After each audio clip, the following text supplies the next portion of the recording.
신약성경 마태복음 11장 2절에서 6절 그리고 11절 말씀입니다.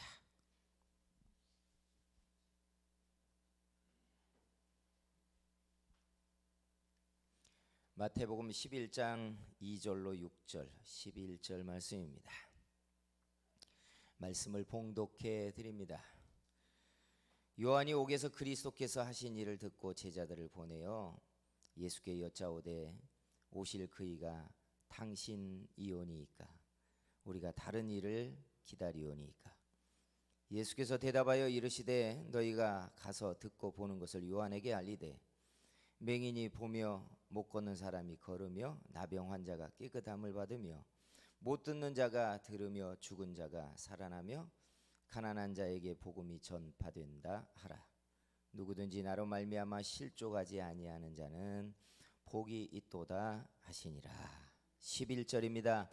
내가 진실로 너희에게 말하노니 여자가 낳은 자 중에 세례 요한보다 큰 이가 일어남이 없도다. 그러나 천국에서는 극히 작은 자라도 그보다 크니라. 아멘. 할렐루야. 주께서 은혜 주시고 예배에 충만한 성령의 역사를 우리에게 부어주시기를 축복합니다. 성경 다음으로 전 세계에서 가장 많이 번역되고 그리고 출판되고 사람들에게 읽힌 책이 있어요. 성경 다음으로. 뭔지 아십니까? 철로 역정이에요. 16세기에 존 버년이라는 사람이 쓴 철로 역경이라는 책이 전 세계의 가장 성경 다음의 언어로 더 성경 다음으로 많은 사람이 읽은 책이 철로 역정입니다. 내용은 이런 거예요. 크리스찬이 천국을 향하여 가는 여정 중에 세상에서 미혹을 당하고 시험도 겪고 그리고 시험과 미혹을 당하면서 믿음도 떨어지고 쓰러졌다가 가까스로 일어나고 도움을 통해서 다시 회복되어 마침내 천국에 도달하게 되는 천국에 대한 여정, 이게 바로 철로 역정이에요. 그런데 크리스찬이 시험도 당하고 유혹도 겪으면서 타격을 받는 일들이 있는데 그게 뭐냐? 믿음이 흔들리는 타격을 받는다는 거예요.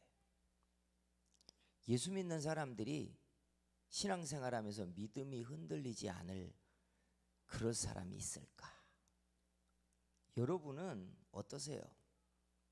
믿음이 흔들려 본 적 없으십니까?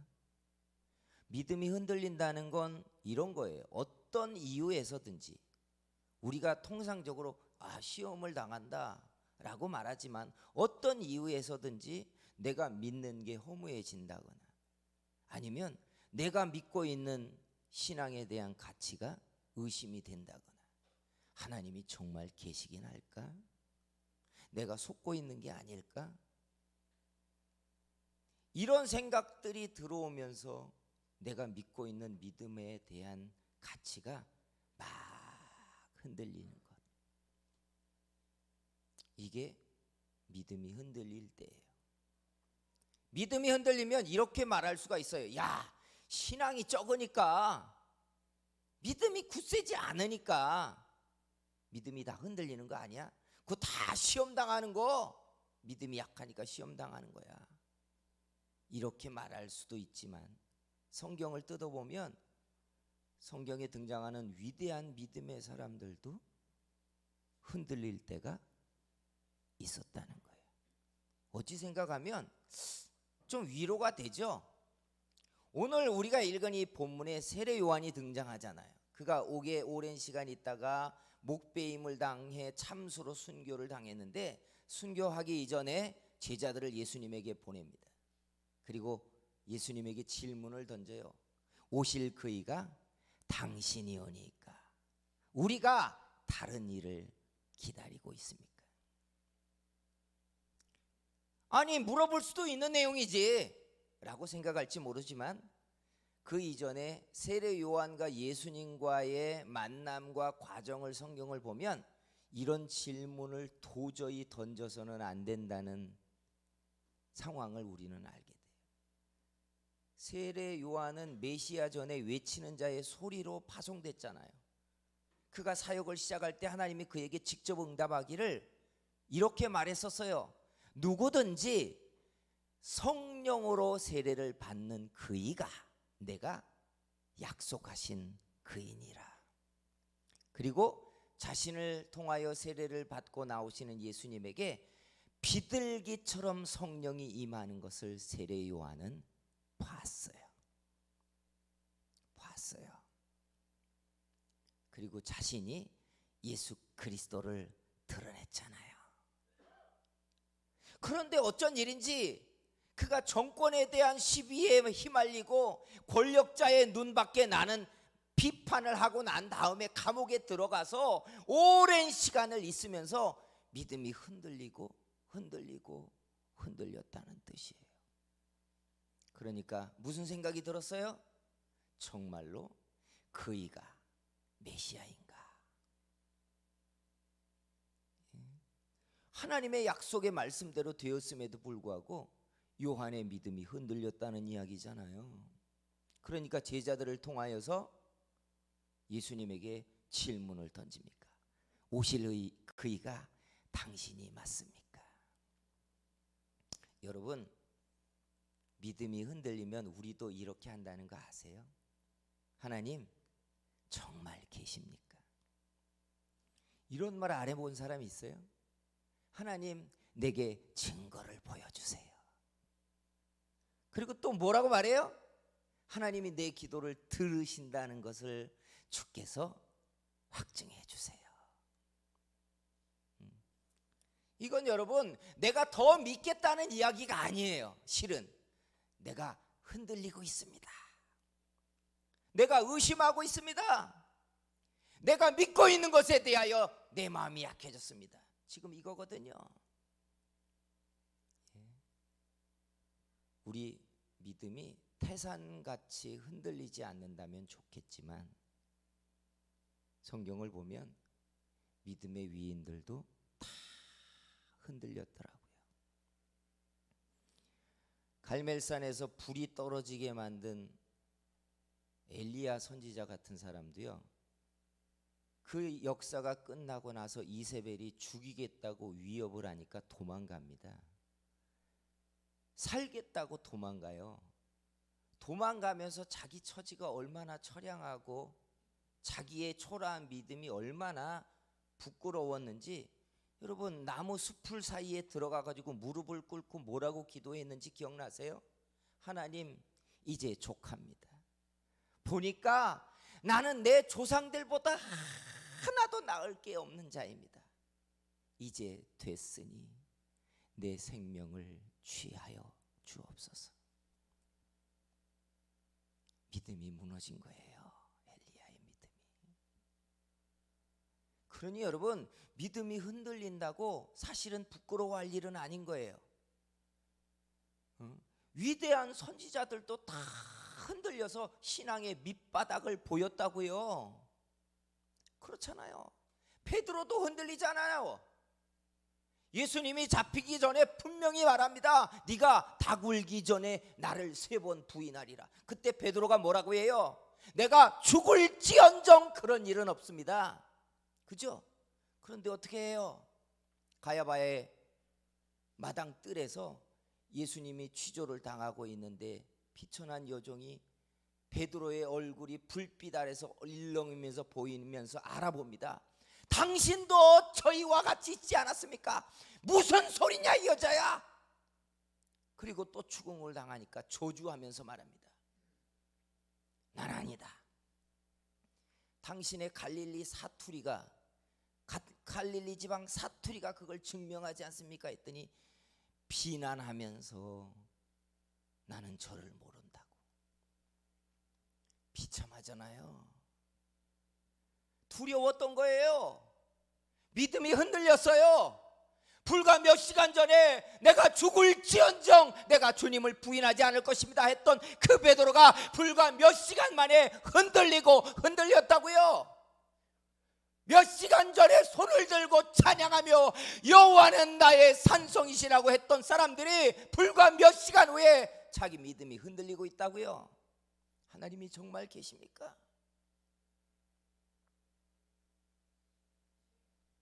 여러분, 믿음이 흔들릴 때 어떻게 하십니까? 믿음이 흔들리면 제일 먼저 일어나는 게 교회 가기가 싫어져요. 그죠? 믿음이 흔들렸는데도 나는 꿋꿋하게 교회 와서 설교가 들리든 안 들리든 그냥 있었고 난 신앙생활 했습니다. 대단한 분들이에요. 믿음이 흔들리면 교회 가기가 싫어져요. 그죠? 목사가 신방 온다면 피해버립니다. 그죠? 피해버려요. 아프다고 피게 돼요. 기도하기 싫어져요. 식사 기도도 하기 싫어져요. 그전에는 식사 기도로 해도 다 하나님 고맙고 감사합니다. 먹고 기생하니 하나님 영광되게 해주세요. 이러다가 식사 기도 흉내는 내야 되니까 눈만 깜빡했다가 뜹니다. 싫어져요. 주님을 섬기는 일들이 싫어져요. 목사의 설교를 들으면 다 돈 후려내려고 목사가 사기치고 후리고 있는 설교를 하는 것 같아요. 사랑하는 성도 여러분, 믿음이 흔들릴 때 우리의 마음이 약해져서 위기를 만날 때 주께서 우리를 향해 긍휼을 베푸시고 은혜의 손을 펼쳐 우리가 쓰러지지 않게 잡아주시기를 축복합니다. 근데 왜 이 설교가 오늘 등장했겠어요? 요한이 흔들린 이야기를 끄집어내어 파고 들어가는 이유는 놀랍게 11절의 말씀을 보면 이렇게 타이틀을 달 수밖에 없는데 믿음이 흔들리면 신앙의 레벨이 떨어진다. 안 그랬으면 좋겠는데 잠깐 방학했다가 갈게요. 이러다가 또 다시 일어날 거거든요. 나는 그렇게 나를 생각하는데 신앙이 흔들려서 떨어진 사람들 보니까 믿음만 흔들린 게 아니라 그 사람의 레벨이 떨어지더라. 이게 성경에 나온 답이거든요. 레벨이 떨어져요. 도마가 신앙이 떨어졌잖아요.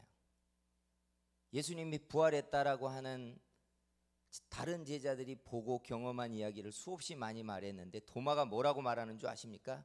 내가 그의 손에 못자국을 보며 내 손가락을 그 못자국에 넣으며 내 손을 그 옆구리에 넣어보지 않고는 믿지 않겠노라, 이렇게 말해버립니다. 안 믿는다는 거예요. 부활 뻥치지 말라는 이야기예요. 근데 그 다음 주일날 예수님이 나타났거든요. 그리고 그가 한 말 그대로 다 대답해줘요. 와서 내 손을 만져보고 네 손가락을 넣어보고. 그러니까 토마가 내 주님이십니다 그래요. 근데 그 다음에 하시는 말이 서글퍼집니다. 요한복음 20장 29절에 보면 이렇게 주님이 도마에게 말해요. 너는 나를 본고로 믿느냐? 보지 못하고 믿는 자들은 복되도다 하시니라. 사도인데, 사도잖아요. 그런데 믿음의 레벨이 이렇게 떨어져 가고 있어요. 그래, 넌 보고 믿냐? 보고 믿고 있어. 11절에 세례 요한의 흔들린 믿음에 대하여 예수님이 답을 한 다음에 제자들에게 이렇게 말하고 있어요. 내가 진실로 너희에게 말하노니 여자가 낳은 자 중에 세례 요한보다 큰 이가 일어남이 없도다. 여기까지는 얼마나 좋아요. 세례 요한 최고야. 그런데 그 다음이 접속사, 아니 그 다음이 이렇게 등장해. 그러나 천국에서는 극히 작은 자라도 그보다 크니라. 여러분, 흔들리지 말아야 돼요. 평생 천성을 향해 우리 달려가고 있는데 믿음이 흔들리면 마치 부루마블 게임을 하다가 주사위 잘못 던져가지고 뒤로 쭉 내려가는 거 있죠. 6칸 내려가고 5칸 뒤로 물려가고 반대로 쭉 돌아가 버리는 것처럼 흔들리면 레벨이 떨어져요. 흔들리지 말아야 돼요. 흔들리는 일을 어떻게 안 만나겠어요? 그래도 스스로 우리에게 인식을 주기를, 나 흔들리지 않겠다고 해야 돼요. 사랑하는 성도 여러분, 주께서 우리가 약할 때 우리를 굳세게 잡아주시기를 축복합니다. 그래서 흔들릴 때에, 저 아이들 좀 잡아주세요. 그냥 두지 마세요. 흔들릴 때에 우리가 해야 되는 매뉴얼이 있어요. 흔들릴 때 해야 되는 매뉴얼. 이게 참 중요해요. 나는 흔들릴 때 어떻게 할 것인가. 네, 그냥 보지 마시고요. 예, 컨트롤 해주세요, 아이들을. 예. 흔들릴 때 첫째, 부정하는 말로 내 믿음을 허물지 않아야 돼요. 믿음 흔들릴 수 있어요. 근데 흔들릴 때 이렇게 말하지 말란 얘기예요. 믿어봐야 소용없어. 잘 보셔야 돼요. 마음이 막 상하고 어떤 때 허무해지고 내가 신앙생활을 하는 것들이 하나님 앞에 별 소용이 없는 것 같을지라도 여러분에게 흔들린 믿음을 입으로 말을 조직해서 내지 말란 얘기예요. 왠 줄 아세요? 내가 입 밖에 낸 그 말이 나를 상소하는, 참소하는 마귀의 도구가 돼요. 그리고 내가 그 말로 심판당하게 돼 있어요. 성경이 이미 정해놨어요. 너희가 한 말로 너희가 스스로 심판을 당할 것이다 라고 정해놨어요. 그러니 흔들릴 때 사람들이 어떻게 말해버리냐? 믿어봐야 소용없어. 하나님이 어디 있어? 다 허무해. 입 밖으로 흔들린 믿음을 조직해서 말로 내지 말라고. 마귀가 턱 밑에서 그 말을 기다리고 있어요. 야, 말해라, 말해. 허무하다고 말해. 소용없다고 말해. 믿어봐야 소용없다고 말해. 턱 밑에서 여러분이 그 말을 내기를 기다리고 있어요. 그리고 그 말을 가지고 하나님께 참소를 붙입니다. 자, 말했습니다. 하나님, 제가 말했습니다. 여기에 우리 무너지는 거예요. 우리가 하나님 앞에 섰을 때 우리의 레벨을 떨어뜨리는 게 뭘 것 같아요? 내가 한 말이에요. 내가 한 말. 너 소용없다고 했잖아. 믿어봐야 너 소용없다고 했잖아. 헌신해봐야 소용없다고 했잖아. 교회를 해봐야 다 상처만 받아. 너 이렇게 말했잖아.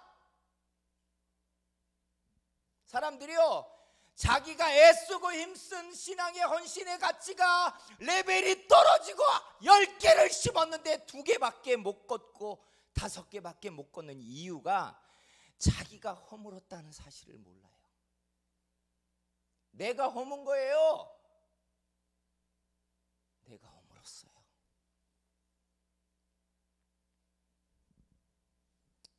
그래서 믿음이 흔들릴 수 있어요. 우리 마음이 약해질 수 있어요. 병들고 경제적으로 힘들고 쪼들리고 세상살이가 공공하면 하나님 어디 계십니까? 도대체 왜 침묵하고 계십니까? 왜 나를 돕지 않으십니까? 이렇게 투덜거리며 기도할 수 있어요. 그러나 허무는 말을 입 밖에 내시면 안 돼요. 믿어야 소용없다. 하나님이 어디 계시냐? 자기 믿음을 부정하는 말은 원수의 참속거리가 돼요. 성도 여러분, 주께서 우리를 지키시고 우리의 입술의 말을 꼭 지켜주시기를 주의 이름으로 축복합니다. 두 번째 갖고 있어야 될 매뉴얼이 있어요. 이거 꼭 기억하셨으면 좋겠어요. 이게 뭐냐? 내 세상이 결국 흔들리게 되어 있다는 거예요. 요한은 왜 흔들렸을까? 간단해요. 요한의 사명은 뭐예요? 외치는 자의 소리로 왔잖아요. 주인공이 오면 자기는 무대 뒤로 나가야 되잖아요. 딱 그 사명을 인식했다면 자기가 감옥에 있다가 참수를 당하든 굶어 죽든 자기의 인생은 무대 뒤로 사라져가는 거예요. 주인공이 왔으니까. 그런데 감옥에 갇혀서 오랜 시간이 있다 보니까 자기를 추종했던 사람들이 떠나가고 시작하고, 자기의 30년 동안 준비해서 사역을 했던 그 사역의 시간들 동안 쌓아놨던 것들이 무너져가는 걸 보고 믿음이 흔들리기 시작했다는 뜻이에요. 정말 당신이 맞습니까? 자기가 증언해놓고, 자기가 세워놓고, 자기가 드러내놓고 그 예수님에게 물어요. 정말 당신이 맞으신지요? 자기 세상에 무너지고 있었던 거예요. 우리 왜 흔들리는 줄 아시죠? 우리 세상이 무너질 때예요. 분명히 정해야 될 게 있어요. 규정을. 우리의 믿음의 결국이 뭐죠? 우리가 믿어서 하나님께 얻을 것이 뭐냐고요? 끝을 딱 정해보자고요. 우리가 믿어서 얻는 결국이 뭐죠? 첫째는 천국이에요. 그렇죠? 믿으십니까? 두 번째는 예수 그리스도가 우리가 믿어서 얻는 가장 큰 보화고 상급이에요. 할렐루야. 이걸 알았어요. 믿음의 사람들이. 바울이 이걸 발견했어요. 그래서 예수 그리스도를 더 많이 얻고 싶어서 자기 것을 분토처럼 버려버리겠대요. 비워서 그 자리에 예수 그리스도의 보화를 채우고 싶대요. 그거 사도 바울이 알아버렸어요. 그런데 사람들이 믿음의 결국으로 세상을 붙잡고 있고, 명예를 붙잡고 있고, 내 성공을 붙잡고 있으니까 이게 흔들린다고요. 세상은 반드시 흔들려요. 세상은 반드시 흔들립니다. 근데 이 반드시 흔들릴 때 내가 소망하고 있던 것이 세상이었기 때문에 나도 흔들리는 거예요. 여러분, 세상이 아니라 주님을 보고 있고, 세상을 잡고 있는 게 아니라 예수 그리스도를 잡고 있으면 세상이 요동을 치고 있어도 흔들리지 않을 줄 믿습니다. 그래서 흔들리는 거예요. 사람들이 지위가 떨어지고 파산하고 사랑을 잃어버리고 명예를 잃어버리면 아무 살 소망이 없다고 자살을 선택해 버리는 이유가 내가 붙잡아야 될 게 세상이라고 여긴 거예요. 그 가짜는 명예가 나라고 여긴 거예요. 그 명예가 주는 자존감이 내 것이라고 생각한 거예요. 하나님의 형상인 하나님의 피조물이 내 거라고 생각한 거예요. 내 거. 그러니까 명예를 밟는 사람, 내 자존감을 무너뜨리는 사람이 극도로 싫고 분노가 일어나는 거예요. 네가 뭔데 나를 짓밟냐고. 그래서 흔들려요. 내 세상이 흔들리니까. 주님이 내 세상을 붙잡아 주셨어야 되는데 주님이 지켜주시지 않는다고 생각해서 내 믿음이 흔들리는 거예요. 여러분, 우리가 세상과 돈과 사람을 우상으로 붙잡고 있으면 하나님은 반드시 그게 흔들리게 합니다. 아시죠? 반드시 흔드세요. 너 잡아야 될 게 예수 그리스도란다.